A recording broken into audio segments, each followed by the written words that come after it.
Chicken का perfect korma तैयार करने के लिए हमने दही लिया है। दही के अंदर मसाले डाल देंगे। दड़ा मिर्च डालेंगे 1 चम्मच मिर्च पाउडर, हल्दी 1 टीस्पून और 1 टीस्पून काली मिर्च पाउडर, 2 टेबलस्पून ये डालेंगे धनिया पाउडर, 1 टीस्पून ज़ीरा पाउडर और 1 टीस्पून सौंफ, 4 टेबलस्पून भरकर तैयार कौरमा मसाला डाल लेंगे। सारी चीज़ों को दही के अंदर मिक्स करके रख लेंगे।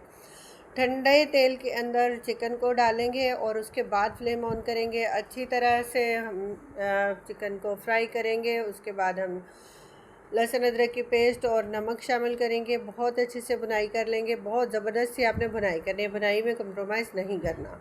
उसके बाद हमने डाल लेना है जो दही के अंदर हमने मसाले डाले थे, वो सारा हम दही इसके अंदर शामिल कर देंगे और थोड़ा सा पानी भी उसके साथ ही डालकर शामिल कर देंगे।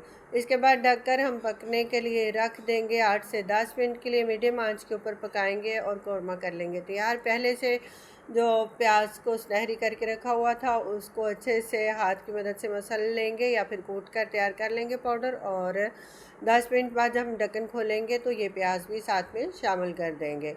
अच्छे से मिक्स करेंगे, हल्की सी बुनाई कर लेंगे और आपका कौरमा जो है माशाल्लाह से हो जाएगा तैयार, बहुत ज़बरदस्त सा। इसके बाद एक बार दोबारा दम लगाएंगे और कौरमा तैयार कर लेंगे।